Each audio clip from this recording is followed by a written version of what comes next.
Bem-vindos mais uma vez, dando sequência às nossas aulas, vamos falar agora de resistência e como esse parâmetro influencia na nossa máquina. A resistência elétrica numa máquina ela é muito importante, porque é dela que parte a grande maioria das perdas numa máquina elétrica.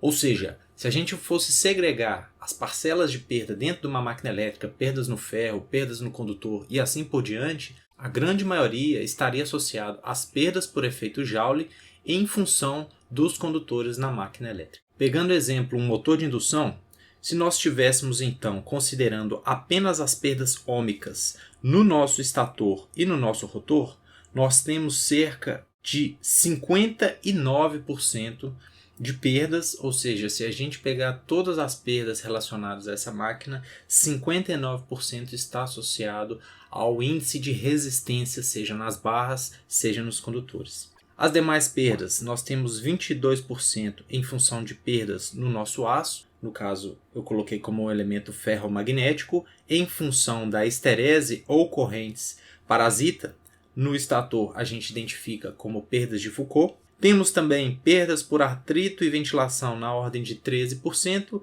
e outras perdas que a gente não consegue dimensionar, cerca de 6%, que podem surgir de diversos fatores. Esse gráfico mostra para a gente exatamente essa informação que nós conversamos agora há pouco. O que é interessante é que as perdas no estator, em termos quantitativos, elas mantêm praticamente constante. Já as perdas no nosso estator, ela diminui à medida que o tamanho da nossa máquina cresce. É fácil a gente entender o motivo, porque se a gente pensar que quanto maior a máquina, maior vai ser a ranhura, mais fácil fica alocar e mais fácil fica preencher essa ranhura com condutores. Em outras palavras, se a gente tiver uma máquina de potência menor, é mais difícil a gente ter um preenchimento pleno da nossa ranhura. Com isso, acaba que nós temos menos cobre nas máquinas que têm uma potência menor e mais cobre nas máquinas com uma potência maior. Consequentemente, tendo maior área para circular a corrente, nós conseguimos reduzir as perdas ômicas no estator. As perdas no núcleo, basicamente, elas se mantêm constantes, pois elas dependem das propriedades do material. Aqui à direita é uma figura muito semelhante, só que agora a gente está falando em escala logarítmica, justamente mostrando a questão das perdas em função das correntes que circulam tanto no rotor quanto no estator. A gente percebe que ela fica praticamente constante no rotor e no estator ela cai à medida que a máquina cresce. De qualquer forma, isso ainda funciona para a gente para ilustrar que a grande maioria ou a grande parcela das perdas de uma máquina elétrica está associado às perdas ômicas ou às perdas por condução de corrente dentro da nossa máquina elétrica. Com isso, então, a gente pode separar duas parcelas de resistência.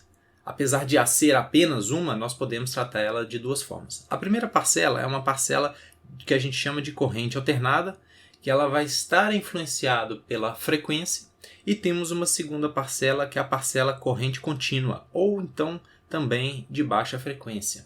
Essa é a mais simples e a primeira que a gente vai abordar.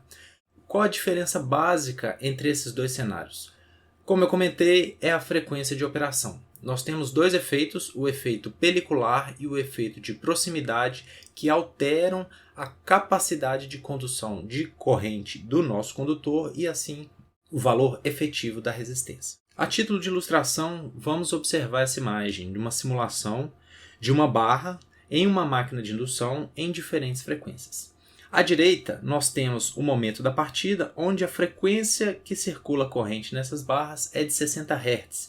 E à esquerda, nós temos uma condição já em operação nominal, com escorregamento próximo a 3 Hz, e nós comparamos a condução de corrente, o perfil de distribuição de corrente nessa máquina. O que a gente pode tirar de interessante dessa distribuição? Primeiro, nós temos um aumento de quase 4 vezes da resistência no caso de 3 Hz em relação ao caso operando em 60 Hz. No primeiro nós tínhamos cerca de 100 microohms por metro, no segundo nós temos quase 400 microohms por metro.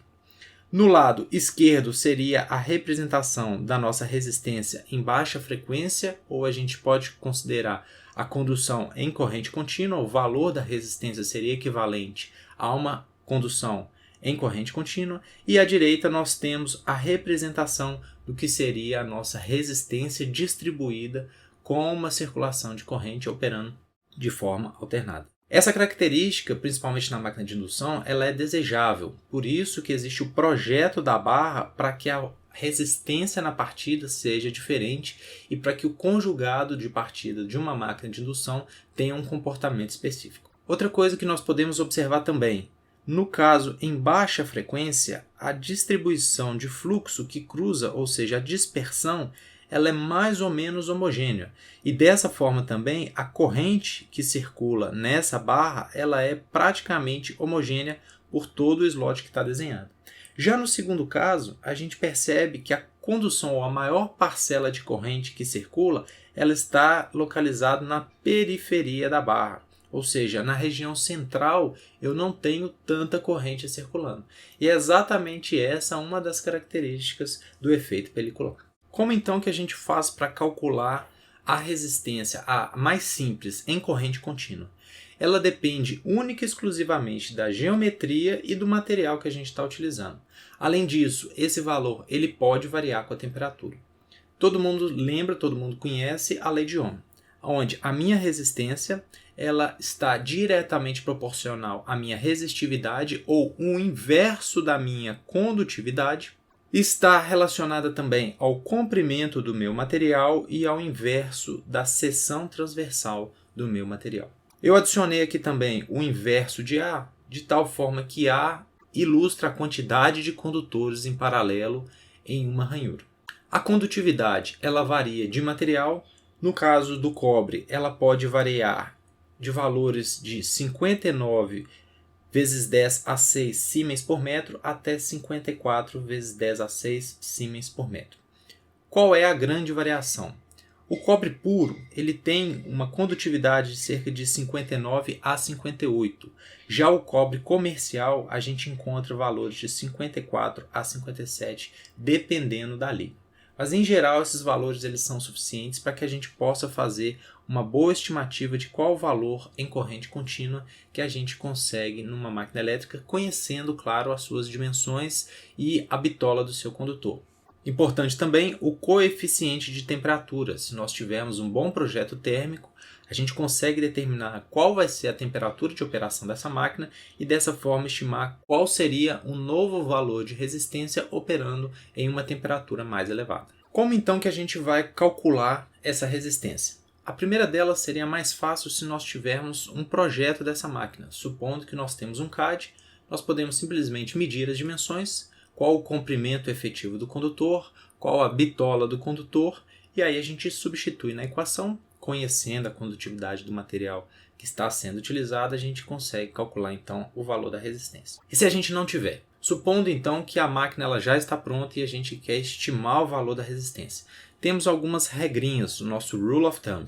Para máquinas de baixa tensão, nós podemos considerar que um comprimento médio ele está na ordem de 2 vezes o comprimento da máquina, já que é uma bobina, então ela sobe e ela precisa descer, mais 2,4 vezes o passo da cabeça de bobina, ou seja, a distância de um slot até o próximo slot, de onde ela sai até onde ela entra, mais uma consideração aqui numa parcela de erro de 0,1 metro. Se tivermos uma máquina maior, com bobinas pré-fabricadas, nós temos então um comprimento médio de 2L para os dois casos. Temos uma pequena variação aqui da cabeça de bobina para máquinas com uma tensão abaixo de 6 kV. Consideramos 2,8 vezes o passo dessa cabeça de bobina mais 0,4. No caso de máquinas maiores, de 6 a 11 kV, nós consideramos 2,9 vezes o passo mais 0,3 metros.